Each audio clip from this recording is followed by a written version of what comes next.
ሰላም ጤና ይስጥልን የተወዳችሁና የተከበራችሁ የፍጹም ስፖርት ቻናል ቤተሰቦች የሰዓቱን ትኩስና አዳዲስ ስፖርታዊ መረጃዎችን ይዘንላችሁ ቀርበናል። እስከ ፕሮግራሙ ፍጻሜ ድረስ ላይክ፣ ሼር፣ ሰብስክራይብ እያደረጋችሁ አብራችሁን ቆዩ።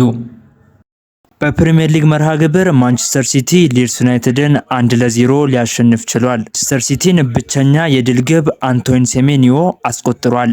ማንቸስተር ሲቲ ማሸነፉን ተከትሎ ከሊጉ መሪ አርሴናል ያለውን የነጥብ ልዩነት ወደ 2 ሊያጠብ ችሏል። የፔፕ ጋርዲዮላ ማንቸስተር ሲቲ በሁለት ውድድሮች ተከታታይ 6 ድልን አሳክቷል። በሊጉ የደረጃ ሰንጠረዥም ማንቸስተር ሲቲ 59 ነጥቦችን በመያዝ ሁለተኛ ደረጃ ላይ ሲቀመጥ፣ ሊድስ ዩናይትድ 31 ነጥቦችን በመያዝ 15ኛ ደረጃ ላይ ተቀምጧል። በቀጣይ መርሃ ግብርም ሮብ ማንቸስተር ሲቲ ከኖቲንጋም ፎረስት ሲጫወት፣ ማክሰኞ ሊድስ ዩናይትድ ከሰንደርላንድ የሚጫወት ይሆናል። ሊቨርፑል ወሳኝ ድል አሳክቷል። ሊቨርፑል ከዌስትሃም ዩናይትድ ጋር ያደረገውን የ28ኛ ሳምንት የፕሪሚየር ሊግ መርሃ ግብር 5-2 በሆነ ውጤት አሸንፏል። ሁጎ ኤኪቲኬ፣ ቨርጂል ቫን ዳይክ፣ ኮዲ ጋክፖ፣ ማካሊስተር እና ዲሳሲ በራሱ መረብ ላይ ሊቨርፑልን ለድል ያበቁ ግቦችን አስቆጥረዋል። ለዌስትሃም ግቦችን ሱሴክ እና ካስቴላኖስ ከመረብ አሳርፈዋል። ዌስትሃም ዩናይትድ ከወራጅ ቀጠና መውጣት የሚችልበትን እድል መጠቀም ሳይችል ቀርቷል። በሌላ ጨዋታ ኤቨርተን ኒውካስል ዩናይትድን 3-2 በሆነ ውጤት አሸንፏል። በሊጉ የደረጃ ሰንጠረዥም ሊቨርፑል 48 ነጥቦችን በመያዝ 5ኛ ደረጃ ላይ ሲቀመጥ፣ ኤቨርተን 40 ነጥቦችን በመያዝ 8ኛ ደረጃን፣ ኒውካስል ደግሞ 36 ነጥቦችን በመያዝ 12ኛ ደረጃ ላይ ተቀምጧል። በቀጣይ መርሃ ግብርም ማክሰኞ ወልቭስ ከሊቨርፑል ጨዋታቸውን የሚያደርጉ ሲሆን፣ ሮብ ፉልሃም ከዌስትሃም ዩናይትድ ጨዋታቸውን የሚያደርጉ ይሆናል። ባርሴሎና መሪነቱን አጠናክሯል። የካታላኑ ክለብ ባርሴሎና ከቪያሪያል ጋር ያደረገውን የላሊጋ መርሃ ግብር 4-1 በሆነ ውጤት አሸንፏል። የባርሴሎናን የማሸነፊያ ግቦች ላሚን ያማል 3 ጎሎችን በማስቆጠር ሃትሪክ ሲሰራ እና የቀረውን 1 ጎል ሌዋንዶስኪ ሲያስቆጥሩ የቪያሪያልን ግብ ጉዬ ከመረብ አሳርፏል። ላሚን ያማል በውድድር ዘመኑ 13ኛ የስፔን ላሊጋ ጎሉን ማስቆጠር ችሏል። በሊጉ የደረጃ ሰንጠረዥም ባርሴሎና 64 ነጥቦችን በመያዝ የመጀመሪያ ደረጃ ላይ ሲቀመጥ፣ ቪያሪያል 51 ነጥቦችን በመያዝ 3ኛ ደረጃ ላይ ተቀምጧል። በቀጣይ መርሃ ግብርም ማክሰኞ ባርሴሎና ከአትሌቲኮ ማድሪድ ጨዋታቸውን የሚያደርጉ ሲሆን፣ እሁድ ቪያሪያል ከኤልቼ ጨዋታቸውን የሚያደርጉ ይሆናል። ቶተናም ከሊጉ ሊወርድ ይችላል ሲል አለን ሺረር ተናገረ። የቀድሞ የኒውካስል ተጫዋች አለን ሺረር ቶተናም ከፕሪሚየር ሊጉ የመውረድ ስጋት እንዳለበት ተናግሯል። አለን ሺረር ሲናገርም ያለ ጥርጥር ቶተናም ግልጽ የሆነ የመውረድ ስጋት አለበት፣ የቶማስ ፍራንክ ስንብት አንዱ ምክንያትም ይሄ ይመስላልም ብለዋል። ተጫዋቹ አክሎም ከአርሴናል ጨዋታ በፊት ደውል እየተሰማ ነበር፣ አሁን ይባስ ድምፁ ከፍ ብሏል ሲልም ቡድኑ ተስፋ እያሳየ ለመሆኑን ገልጿል። ቶተናም ከወረደ ክለቡ ላይ ከፍተኛ ጉዳት ያመጣል፣ በፋይናንስ ወደ ኋላ ይመልሳቸዋል፣ ካለፈው ዓመት በኋላ ችግሩ ይደገማል ብሎ ማንም አልጠበቀም ነበርም ሲል አለን ሺረር ተናግሯል።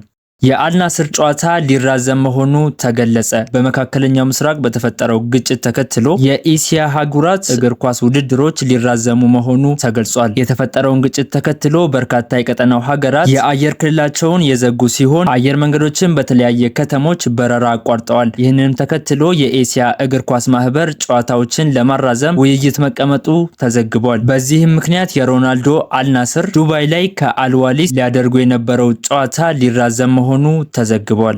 ባርሴሎና ከማሊያ ሽያጭ ከፍተኛ ገቢ አግኝቷል። የካታላኑ ክለብ ባርሴሎና በዓለም ላይ ከማሊያ ሽያጭ በርካታ ገቢ በማግኘት በቀዳሚነት እየመሩ መሆኑ ተገልጿል። ባርሴሎና ከማሊያ ሽያጭ ሪከርድ የሆነ 277 ሚሊዮን ዩሮ ገቢ ማግኘቱ ተገልጿል። ባርሴሎና ከተቀናቃኛቸው ሪያል ማድሪድ በከፍተኛ ገንዘብ መብለጣቸው ተነግሯል። ሪያል ማድሪድ ከማሊያ ሽያጭ ያገኘው ገቢ 46 ሚሊዮን ዩሮ መሆኑ ማርካ ዘግቧል።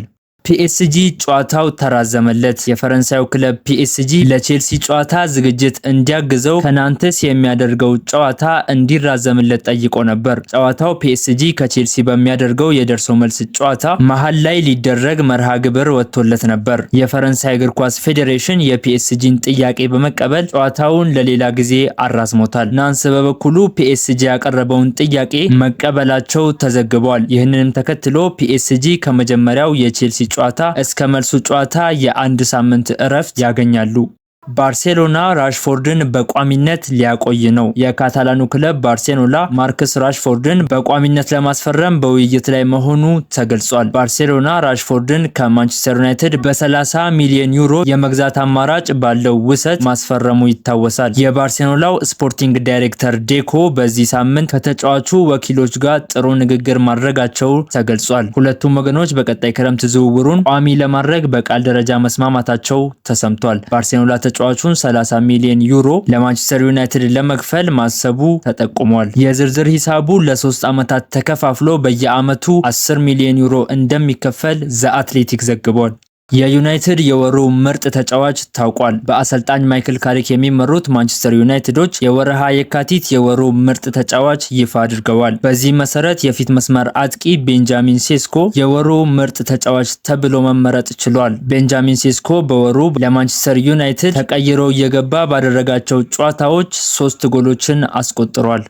ማንቸስተር ዩናይትድ ምርጥ ቡድን ነው ሲሉ ኦሊቨር ግላስነር ተናገሩ። የክሪስታል ፓላስ አሰልጣኝ ኦሊቨር ግላስነር ማንቸስተር ዩናይትድ ጠንካራ ቡድን ነው ሲሉ ከነገው ጨዋታ በፊት ተናግረዋል። ዩናይትድ ምርጥ ቡድን ነው ያሉት አሰልጣኙ ሚዛኑን የጠበቀና ልምድ ያለው ነው፣ ጥሩ ተጫዋቾች አሏቸውም ብለዋል። አሰልጣኙ አክለውም ኦልድ ትራፎርድ ላይ በራስ መተማመን ሊኖረን ይገባል፣ በኤቨርተን ጨዋታ ሲያጠቁ ፈጣን እንደነበሩ አይቻለው ሲሉም ገልጸዋል። እነሱ አሁን ላይ በጥሩ የአስተሳሰብ ሁኔታ ላይ ናቸው። ኩኒያ በራሱ የግብ ክልል ሲፋለም ማየት አስደናቂ ነው። ይሄ ካሪክ ይዞት የመጣው ነገር ነው ሲሉም ግላስነር ተናግረዋል።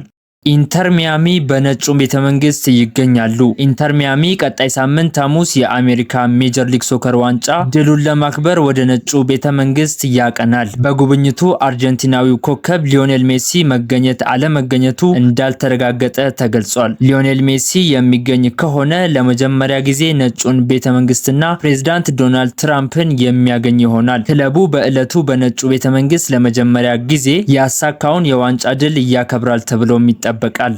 ወልቭስ አስቶን ቪላን አሸነፈ። በፕሪሚየር ሊግ መርሃ ግብር ወልቭስ አስቶን ቪላን 2-0 በሆነ ውጤት በማሸነፍ ወሳኝ 3 ነጥብ ማሳካት ችሏል። ወልቭስን አሸናፊ ያደረጉ ግቦችን ጆዋ ጎሜዝ እና ሮድሪጎ ጎሜዝ አስቆጥረዋል። በወራጅ ቀጠናው የሚገኘው ወልቭስ በውድድር ዓመቱ ሁለተኛ የፕሪሚየር ሊግ ጨዋታውን አሸንፏል። አስቶን ቪላ መሸነፉን ተከትሎ ማንቸስተር ዩናይትድ ቀጣይ ጨዋታውን ካሸነፈ 3ኛ ደረጃውን ይቀማዋል። በሊጉ የደረጃ ሰንጠረዥም አስቶን ቪላ 51 ነጥቦችን በመያዝ 3ኛ ደረጃ ላይ ሲቀመጥ ወልቭስ 13 ነጥቦችን በመያዝ 20ኛ ደረጃ ላይ ተቀምጧል። በቀጣይ መርሃ ግብርም ወልቭስ ከሊቨርፑል እንዲሁም አስቶን ቪላ ከቼልሲ ጋር ጨዋታቸውን የሚያደርጉ ይሆናል።